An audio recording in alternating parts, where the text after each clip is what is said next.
जानते हैं कैसे अनजाने में लाखों कर्म का हम संचय करते हैं। कभी कभी हम खुद पाप कर्म नहीं करते पर दूसरों को पाप कर्म करने की प्रेरणा देकर लाखों कर्म बांध लेते हैं, क्योंकि हमें ज्ञान ही नहीं है कि कब कहाँ कैसे क्या बोलने से पाप कर्मों का बंध होता है। इसलिए हम जाने अनजाने ऐसे कर्मों को बांध लेते हैं। तो जानते हैं क्या है वे पाप कर्म के उपदेश जो हम दूसरों को देते हैं। जैसे हम किसी को कहते हैं तुम एक दुकान और बनवा लो, किराए की आमदनी हो जाएगी, या फिर एक कुआं और खुदवा लो जिससे ये ज़मीन खेती के लायक हो जाएगी। यहाँ पर सूखी ज़मीन क्यों छोड़ रखी है, कुछ घास या दूब या हरियाली ही लगा दो, बंगला या घर चमक उठेगा। एक कारखाना ऐसा लगा दो, पैसे का उपयोग होता रहेगा। मच्छर बहुत हो रहे हैं तो DDT पाउडर छिड़क दो या छिड़कवा दो। घर में चूहे खटमल बहुत हो रहे हैं तो दवाई डलवा दो। बैलों के नाक में नात डाल दो। बैलों और घोड़ों को नपुंसक बनवा दो। इस पुराने मकान को गिराकर नया मकान बनवा लो।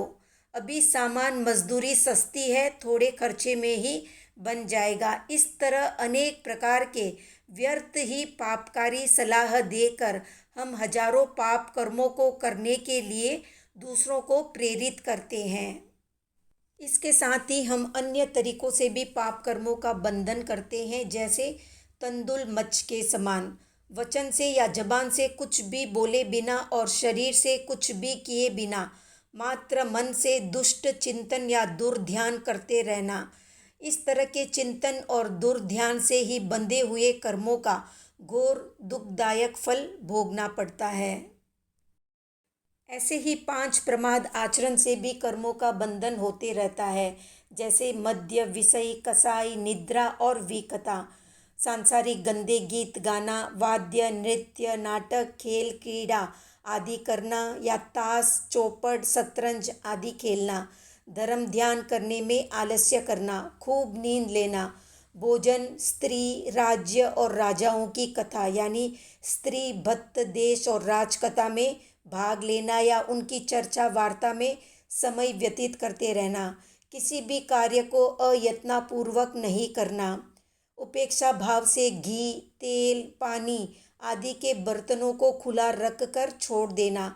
अविवेक पूर्वक कोई भी प्रवृत्ति करना। तो इन सब से ही पाप कर्म आकर्षित होते रहते हैं अनजाने में ही। इसके अलावा जिन साधनों से हिंसा होती है, जैसे हल, मूसल, कुल्हाड़ी, चाकू, छुरी, तलवार, बंदूक, विष और अग्नि, ये दूसरों को देना या किसी और को देना। तो ऐसे बैठे बिठाए लाखों कर्मों का बोझ हम सिर पर ले लेते हैं और फिर सोचते हैं मैंने कुछ भी पाप कर्म किए नहीं तो फिर ये दुख मुझे क्यों मिल रहा है।